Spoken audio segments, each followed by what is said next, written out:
and welcome. Now, we get a lot of letters of complaint on Top Gear from people with sensible shoes that we only do fast, expensive cars. So, Mr. Hushpuppy and Mr. Brogue, look at this. It's the new Citroën C2. It's a replacement for the little Saxo, and coming up now is my road test of it. It's a little bit shorter than the old Saxo, which makes it easier to deal with in supermarket car parks. And with a split-folding rear tailgate and a practical boot, it's an ideal tool for the weekly shop. Of course, ever since the 2CV, Citroën has been the badge of choice for those of a guardian disposition. So, if you're the sort of person who dines on tofu and plays whale song at dinner parties, you'll love the diesel version, which does 78 miles to the gallon.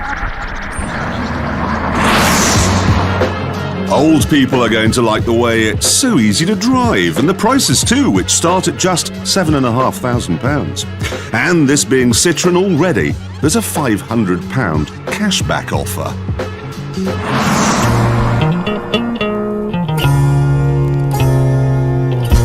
It's at the track where things start to go wrong. If you buy the hot version, the 1.6 VTR that I have here, you have to have a flappy paddle gearbox, which is horrid. Into fourth. And it's not that electric to drive. There's none of the joie de vivre you used to get from old hot Citroëns. It's a bit stodgy. It's not that fast either. For a car with sporting pretensions, 121 miles an hour is not really enough. So, it's a wonderful car then for everyone except the thrusting young man who wants to get a move on. No. Actually, it's thrusting young men who are going to like this car most of all. Look at the details. The gear lever that seems to have come from a sex shop. The translucent trim, the 12 million gigawatt stereo, and the bump, which is full of words like wicked and cool. And this, it seems, is the language of something called cruising, which isn't what I thought it was. Every week in every town in Britain, thousands of young men gather to smoke in a public place. It's a baseline wall of baseball hats and noise. This, it turns out, is cruising.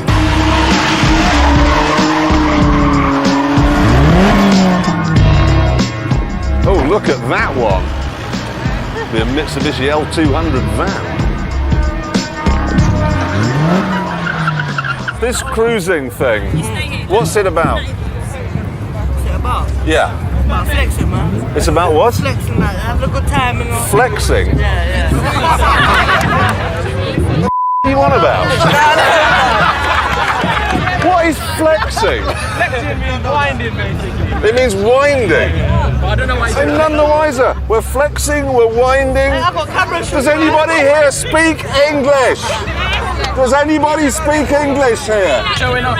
Showing off. This man speaks English. Flexing and winding means showing off. An Astra with a £6,000 stereo in it. Your car's on fire. Small Citroëns became gods to this lot. Street heroes, better even than girls. There were three reasons for that. One, they were cheap. Two, they were forever being offered with free insurance, which when you're 19 years old is more important than life itself. And three, they were easy to modify. It all started with the Saxo, which caught Citroën by surprise. They had no idea that this little car would become the darling of the cruise scene. I've seen Saxos that have had 40, 50 grand spent on them. I don't know how the Saxo took off. As it did, it just kind of exploded. And once a car gets popular, then more and more people are doing more and more stuff for it, so they can get these great bumpers and great suspension kits and engine upgrades. And it's just one of those cars that wears its modifications really nicely. And 9 times out of 10, they look stunning modified, you know. How much did your Saxo cost? I spent about 9 buying it and around 12,000 doing it up. So it's a £21,000 car. That's the well At done. the moment. Oh, you're going to do more. Eventually, yeah. This market is now so vast that when Citroën were designing this thing about 18 months ago, they actually brought one here and said to these guys, is it okay? Do you like it? I bet they never did that when the tree huggers were buying their cars. Taking all the stuff that we're doing to ours, our older cars, and now they're doing it to production cars, aren't they? Is that a bad thing? No. What it does mean, though, is that the C2's big wheels and wheel arches, its translucent Sexade gear lever, the trillion-watt stereo, all of it will be ripped out and replaced with the next generation of modifications. I came with a Citroën C2 and I want to know what you would do to it if you had one. I would supercharge it. Supercharge it, turbocharge it, put a V8 in it. Emerald KG, and put nitros, do the work. Engine in the boot. Put the engine in the boot Drive, you know what I and mean? then make it four-wheel drive. Is this how it starts? Is this here they'll think, well, we've got an idea, let's go and do it? What would you do? And then what, you go and hold up a post office or something? No. That makes me feel very sad, that. Why? Well, I just wish that we'd had flexing and winding when we were kids, because I love this whole modifying scene. I think it's brilliant. We did have cruising, though. I know, but that meant going to a gentleman's lavatory, and that's... Anyway, Citroën C2. Things I like about it.